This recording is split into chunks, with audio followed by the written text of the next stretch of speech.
నమస్తే friends, welcome to Aarush and mom's world. The best food combination ఫుడ్లో ఇవాల్టి recipe వచ్చేసి చపాతీ విత్ ఎగ్ పొరటు. చాలా క్విక్గా వితిన్ హాఫ్ అన్ అవర్లో టేస్టీగా చేసుకోవాలనుకుంటే మనం ఇది ట్రై చేసుకోవచ్చు.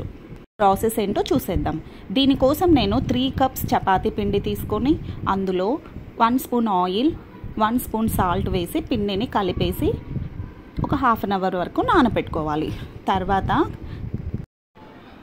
3 స్పూన్స్ ఆయిల్ వేసుకొని 3 to 4 ఆనియన్స్ని సన్నగా కట్ చేసుకొని ఇందులో వేసుకోవాలి. ఆనియన్స్ని బాగా వేపుకోవాలి, పచ్చివాసన పోయే వరకు ఆనియన్స్ని బాగా వేపుకోవాలి. తర్వాత ఇందులో 5 to 6 గ్రీన్ చిల్లీస్ని సన్నగా కట్ చేసుకొని యాడ్ చేసుకోవాలి. అలాగే సన్నగా కట్ చేసుకున్న కరివేపాకును కూడా ఇందులో వేసుకోవాలి.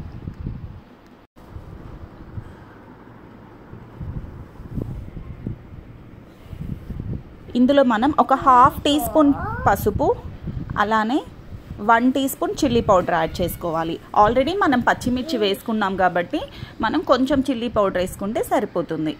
అలానే తగినంత ఉప్పు వేసుకొని ఇదంతా మనం బాగా మిక్స్ చేసుకోవాలి.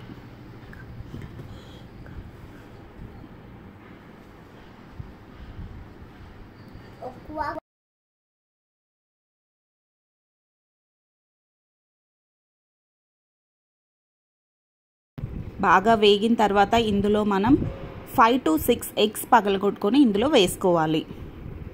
వేసుకొని వెంటనే మనం మిక్స్ చేసుకోకుండా ఒక 3 to 4 మినిట్స్ వరకు అలానే వదిలేయాలి.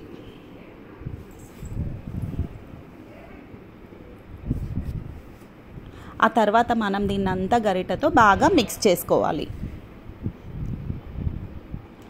ఇంతే ఫ్రెండ్స్, ఎగ్ పొరటు ప్రిపేర్ చేసుకోవడం చాలా ఈజీ, చాలా క్విక్గా అయిపోతుంది.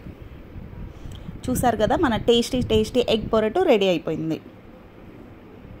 మనం మరో 5 to 10 మినిట్స్ వరకు సిమ్లో దీన్ని కలపెట్టుకోవాలి. కలపెట్టుకుంటూ ఉంచుకోవాలి.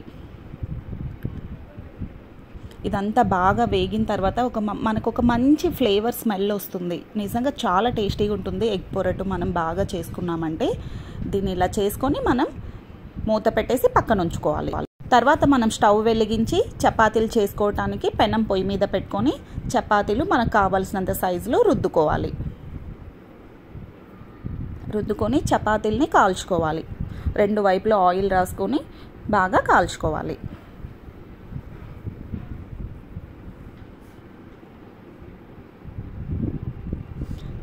ఇలా మనకు ఎన్ని చపాతీలు క్వాంటిటీ కావాలో అన్ని చపాతీలు చేసి పెట్టుకోవాలి. చూసారు కదా, నా చపాతీలు చాలా రౌండ్గా వచ్చాయి. ప్రతి చపాతీ కూడా చాలా రౌండ్గా వచ్చింది. ఎలానో తెలుసా? ఇలా చపాతీలు రౌండ్గా చేసుకోవటం చాలా ఈజీ అండి. దానికి ఒక చిన్న ట్రిక్ ఉంది. మనం ఫస్ట్ రుద్దుకోవాలి. రుద్దుకున్న తర్వాత ఒక రౌండ్గా ఉండే ప్లేట్ ఇలా పెట్టుకొని చుట్టూ ఉన్న ఎక్సెస్ పిండినంతా కట్ చేసుకోవాలి చాకుతో. చూడండి, ఇలా కట్ చేసి ఇలా తీసుకొని వేసుకోవటమే. చూసారా ఎంత రౌండ్గా వచ్చాయో? ఈ ట్రిక్ అయితే మాత్రం నాకు నా ఫ్రెండ్ చెప్తే విన్నాను. సో నేనైతే దాన్ని ఫాలో అయ్యాను.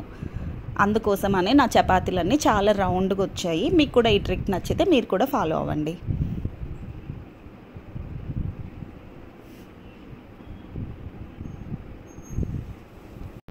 ఇలానే మనం చపాతీలన్నీ రెడీ చేసుకొని పక్కన ఉంచుకోవాలి. చపాతీ విత్ ఎగ్ పొరటు రెడీ. చాలా సింపుల్గా, చాలా క్విక్గా అయిపోయే రెసిపీ ఇది. అంతేకాదు చాలా టేస్టీగా ఉండే ఫుడ్ కూడా. మీరు కూడా తప్పకుండా ట్రై చేయండి. Thank you friends.